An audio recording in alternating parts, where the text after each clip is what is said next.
Hello friends, मैं हूं कमलेश और आज हम केमिस्ट्री में एक ऐसे टॉपिक के ऊपर डिस्कशन करने वाले हैं जो बहुत ही इंटरेस्टिंग टॉपिक होता है।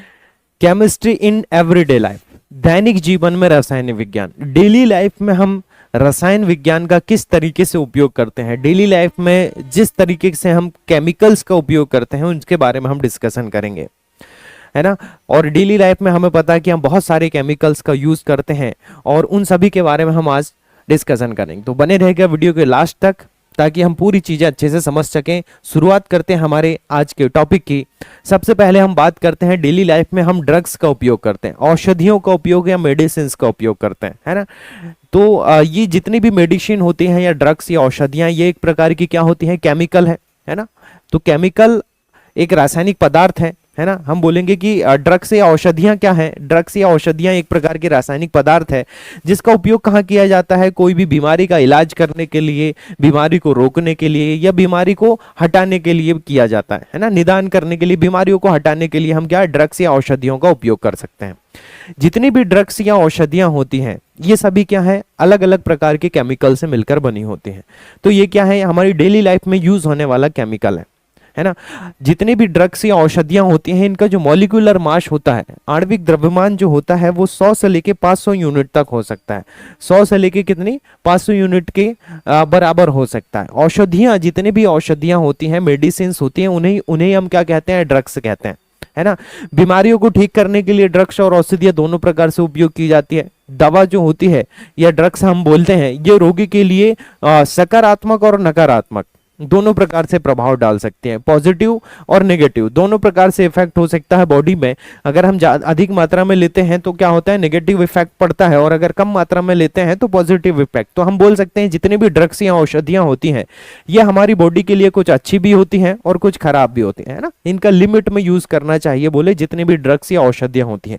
तो ये सब ड्रग्स या औषधियां ये जितनी भी हैं ये सभी क्या है, एक प्रकार से केमिकल्स होती हैं। अब हम पढ़ेंगे क्लासिफिकेशन ऑफ ड्रग्स। जितनी भी ड्रग्स होती हैं इनका वर्गीकरण किसके आधार पर, चिकित्सीय प्रभावों के आधार पर, है ना। चिकित्सा के प्रभावों के आधार पर कितनी प्रकार की ड्रग्स होती हैं बोले, है ना। तो हम समझते हैं, सबसे पहले हम समझेंगे एंटासिड के बारे में। प्रति अम्ल, प्रति अम्ल जैसे कि नाम से ही आपको स्पष्ट हो गया, अम्ल को कम कर देने वाला, है ना। प्रति अम्ल में हम क्या बोलेंगे, जो अम्लीयता को कम कर देने वाला होता है वही क्या कहलाता है, प्रति अम्ल कहलाता है। प्रति अम्ल में जितने भी तत्व होते हैं या इसके जो अवयव होते हैं ये कैल्शियम, मैग्नीशियम और एल्यूमिनियम के विभिन्न घटक होते हैं। कौन कौन से होते हैं, कैल्शियम होते हैं, एल्यूमिनियम होते हैं और मैग्नीशियम के क्या होते हैं, इनमें इंग्रेडिएंट्स होते हैं जो विभिन्न प्रकार के लवण के साथ में मिलकर क्या बनाते हैं, यौगिक बनाते हैं। हम बोलेंगे कि जितने भी एंटासिड होते हैं ये हमारी पेट की अम्लता, स्टमक में क्या होता है, अम्ल होता है। कौन सा, HCl अम्ल होता है, हाइड्रोक्लोरिक अम्ल होता है। अगर हमारे स्टमक में अम्ल की मात्रा बढ़ जाती है ना, HCl की मात्रा बढ़ जाती है, हमारी स्टमक की जो ग्रंथियां होती हैं, अमाशय की ग्रंथियां अगर अम्ल का ज्यादा सिक्रेशन करने लगे तो हम बोलेंगे कि अम्लता बढ़ गई या एसिडिटी हो गई। तो एसिडिटी को कम करने के लिए हम किस प्रकार की औषधियों का उपयोग करेंगे, एंटासिड, प्रति अम्ल औषधियों का उपयोग करेंगे। तो हम बोलेंगे कि पेट की अम्लता को कम करने के लिए या निष्क्रिय करने के लिए या इंडाइजेशन से राहत पहुंचाने के लिए हम किस प्रकार की औषधियों का उपयोग करते हैं, प्रति अम्ल औषधियों का उपयोग करते हैं, एंटासिड का उपयोग करते हैं, है ना। जितने भी एंटासिड होती हैं बोले ये, इनमें सभी में कौन कौन से एलिमेंट होंगे, कैल्शियम होगा, मैग्नीशियम या एल्यूमिनियम या इनके जो लवण होते हैं या इनके यौगिक से ये बनी होती है ना। हाइड्रोजन कार्बोनेट जैसे प्रति अम्ल अत्यधिक क्षार उत्पन्न करते हैं और अधिक अम्ल उत्पादित करते हैं। इसलिए धात्विक हाइड्रोक्साइड एक बेहतर उपचार है, क्योंकि आघूलनशील होने के कारण ये पीएच को क्या कर सकता है, पीएच को उदासीन से अधिक नहीं। पीएच अगर हमारे बॉडी का या अम्लीयता का जो पीएच होता है अगर उदासीन हो तो ना अम्ल होगा ना क्षार होगा, अगर उदासीन पीएच को बनाए रखता है बोले, है ना। चलिए आगे समझते हैं हम प्रति अम्ल, जैसे कि एंटासिड कुछ दवाइयां हैं हमारे पास, कुछ मेडिसिन है। इसी प्रकार से दूसरे एक और होते हैं जिसको बोलते हैं हम ट्रैंक्विलाइजर या प्रशांतक। क्या होते हैं बोले, ट्रैंक्विलाइजर या प्रशांतक। ये क्या होते हैं, एक प्रकार के रासायनिक यौगिक होते हैं जो बहुत ही ज्यादा अगर टेंशन हो जाती है, भारी तनाव या फिर कोई मानसिक रोग अगर है तो उसको कम करने के लिए, उसके इलाज करने के लिए हम इस प्रकार की औषधियों का उपयोग करते हैं जिनको हम क्या बोलते हैं, ट्रैंक्विलाइजर या प्रशांतक बोलते हैं, है ना। तनाव या छोटी छोटी या बड़ी मानसिक रोगों का इलाज करने के लिए इस प्रकार की औषधियों का उपयोग करते हैं, जिन्हें हम क्या बोलते हैं, प्रशांतक कहते हैं। ये विभिन्न क्रिया विधियों द्वारा, अलग अलग इनकी क्रिया विधि होती है काम करने की, है ना। क्लोरडाइजेपॉक्साइड और मैप्रोबमेट तनाव दूर करने के लिए अपेक्षाकृत मंद प्रशांतक होते हैं, लेकिन जो इसका नाम क्या, इक्वेवेलिन, इक्वेवेलिन का उपयोग अवसाद और बहुत ही ज्यादा तनाव होता है, हाइपरटेंशन जिसको बोलते हैं, इसको नियंत्रित करने के लिए, कंट्रोल करने के लिए उसका उपयोग किया जाता है ना। इक्वेनिल, इक्वेनिल का उपयोग कहाँ किया जाता है, जो डिप्रेशन वाली स्थिति होती है बोले, या हाइपरटेंशन वाली जो स्थिति होती है, इनको कंट्रोल करने के लिए इस प्रकार की औषधियों का उपयोग किया जाता है, जिसको क्या बोलते हैं हम, जिसको बोलते हैं प्रशांतक। ये भी क्या है, एक प्रकार के केमिकल होते हैं। चलिए आगे समझते हैं हम। आगे है हमारे पास पीड़ाहारी या दर्दनाशक, है ना, एनाल्जेसिक्स बोलते हैं, पीड़ाहारी या दर्दनाशक। नाम से ही स्पष्ट है, पीड़ाहारी ऐसी औषधियां हैं जिनका उपयोग हम दर्द से राहत के लिए करते हैं। दर्द से राहत पहुंचाने के जिस प्रकार की औषधियों का उपयोग करते हैं हम, उन्हें हम क्या कहते हैं, पीड़ाहारी कहते हैं। ये जो औषधियां होती हैं ये दो प्रकार की होती हैं, एक तो होती है नार्कोटिक्स और एक होती है नॉन नार्कोटिक्स। हिंदी में नाम क्या बोलते हैं इनका, आश्वापक बोलते हैं, आश्वापक या नॉन नार्कोटिक्स, जिसको हम गैर नशीली दवाइयां या दर्दनाशक औषधियां कहते हैं। और दूसरी होती है क्या, श्वापक या पीड़ाहारी, है ना। श्वापक को हम क्या बोल देंगे, नार्कोटिक, और इनको क्या बोलते हैं, नॉन नार्को। नॉन नार्कोटिक आश्वापक वाली जो गैर नशीली, इनसे नशा वगैरह नहीं होता है, नॉन नार्कोटिक या गैर नशीली, जिनका दर्दनाशक के रूप में जिनका उपयोग किया जाता है। और श्वापक वाली, तो इनका वर्गीकरण हम समझ लेते हैं कि जो दर्दनाशक होती है वो किस प्रकार से। सबसे पहले होते हैं, हम नॉन नार्कोटिक के बारे में समझते हैं, नॉन एडिक्टिव भी बोला जाता है इन्हें, क्या बोलते हैं, नॉन एडिक्टिव या गैर नशीली दर्दनाशक औषधियां। जैसे सबसे ज्यादा उपयोग होने वाली इसमें है, पहले क्या है, एस्प्रिन और पैरासीटामोल। इन दोनों से हम अच्छे से परिचित होते हैं, एस्प्रिन और पैरासीटामोल। ये दोनों क्या है, नॉन नार्कोटिक हमारे पास क्या मेडिसिन होती है। इनका उपयोग हम क्या, दर्द निवारक के रूप में भी कर सकते हैं, और ज्वरनाशक के रूप में, या बुखार को कम करने वाली दवाओं के रूप में भी इनका उपयोग करते हैं, है ना। एस्प्रिन जो होते हैं, एसिटाइल सैलिसिलिक अम्ल होता है, जिससे क्या बनता है, एस्पिरिन बनता है। दर्द निवारक के साथ साथ में ज्वरनाशक या बुखार को कम करने के रूप में भी इनका उपयोग किया जाता है ना। तो अच्छा, एक रक्त के थक्के ना बनने देने के प्रभाव के कारण एस्पिरिन का उपयोग दिल के दौरे की रोकथाम के लिए भी किया जाता है। रक्त का थक्का जो है वो नहीं बनने देती है क्या, एस्पिरिन, इसलिए इसका उपयोग जो है दिल के दौरे के मरीज के लिए भी इस प्रकार की औषधियों का उपयोग किया जाता है। तो ये क्या, नॉन नार्कोटिक औषधियां हैं। पहली क्या है, एस्प्रिन, और दूसरी क्या है, पैरासीटामोल। ये दर्दनाशक भी होती है और बुखार को, है ना, फीवर को कम करने के लिए भी इनका उपयोग किया जाता है। अब आती है हमारे पास नार्कोटिक एनाल्जेसिक्स। हम बोलते हैं कि श्वापक पीड़ाहारी, है ना, जैसे कि अफीम पोस्त से प्राप्त होने वाली, जैसे मार्फिन जो होते हैं, वो इस वर्ग के पीड़ानाशक होते हैं बोले, है ना। इन दर्दनाशक दवाओं का उपयोग मुख्यतः शल्य क्रिया, जो सर्जरी वगैरह होती है बोले, है ना, इस सर्जरी वगैरह जो होती है उनमें जो ऑपरेशन होते हैं उनके बाद होने वाली जो पीड़ा होती है बहुत ही ज्यादा होती है बोले।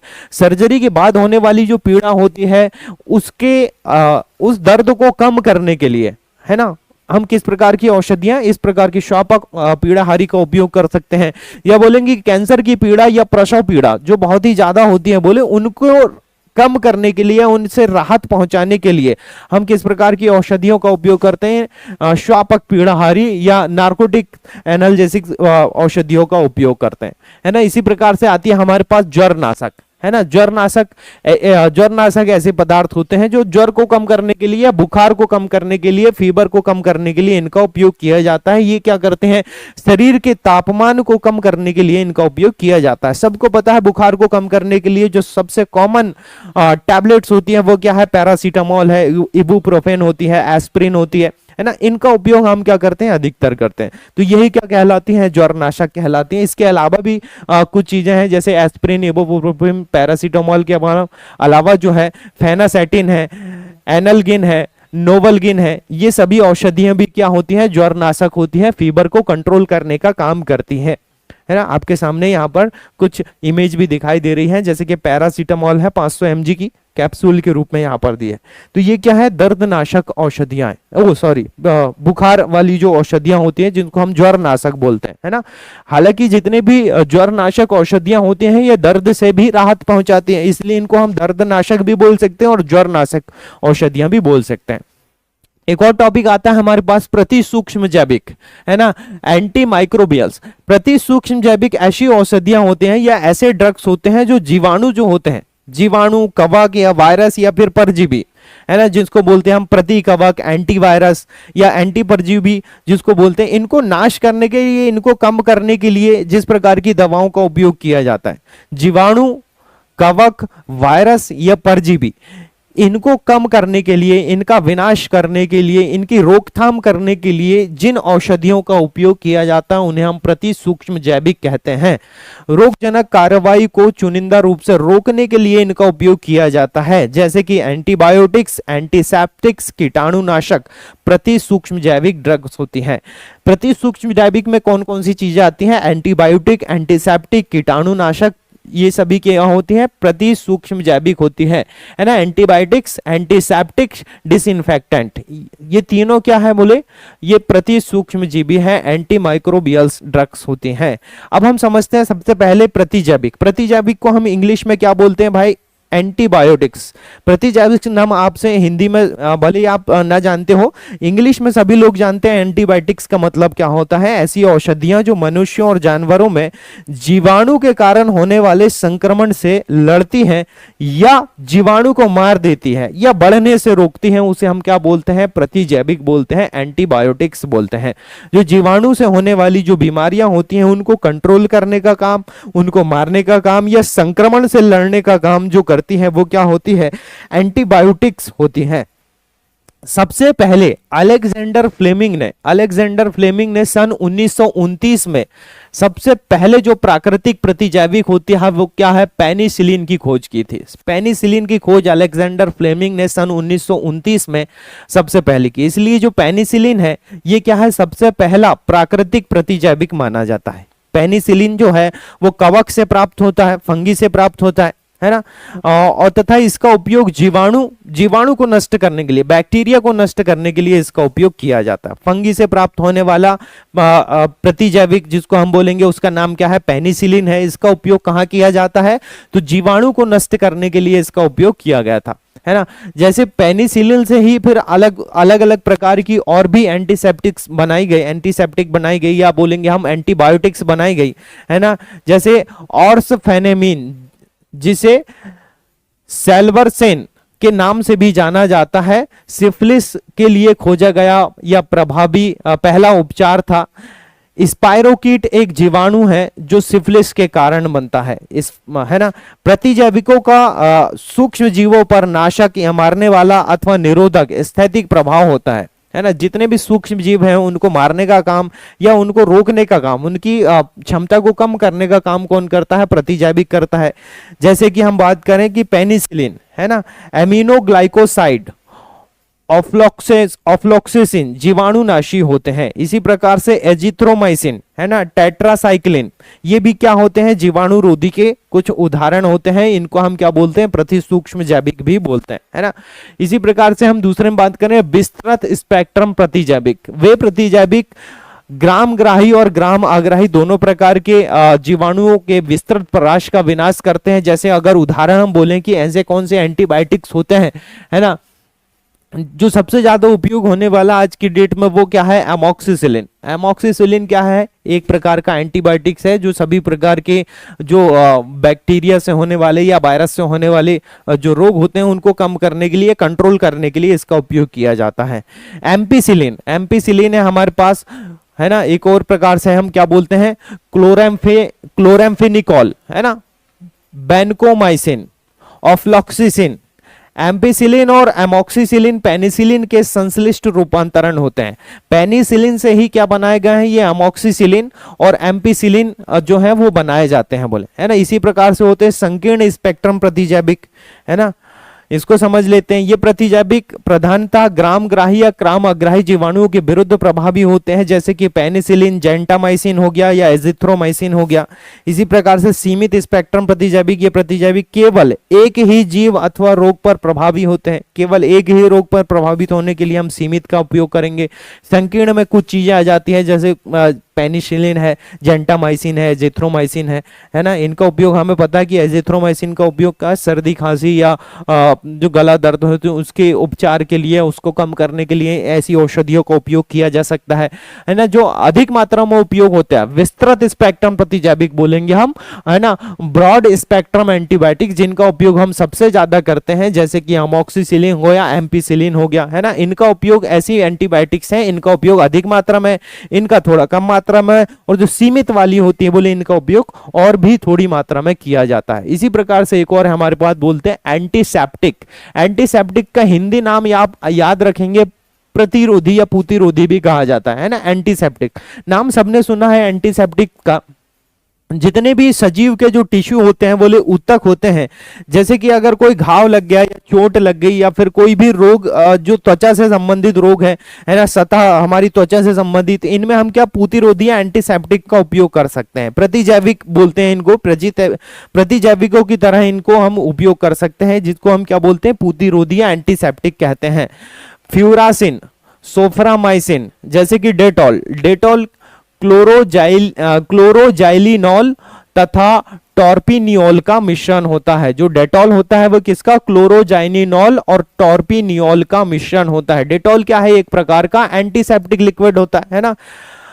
बाइथायोनॉल साबुन में पूतिरोधी गुण प्रदान करने के लिए मिलाया जाता है। साबुन में किसको मिलाया जाता है बोले, जैसे डेटॉल की अगर साबुन है तो डेटॉल की साबुन में क्या मिलाया जा सकता है बोले, बाइथायोनॉल। ये क्या है, एक प्रकार का एंटीसेप्टिक्स होता है जिसका उपयोग साबुन में मिलाया जा सकता है ना।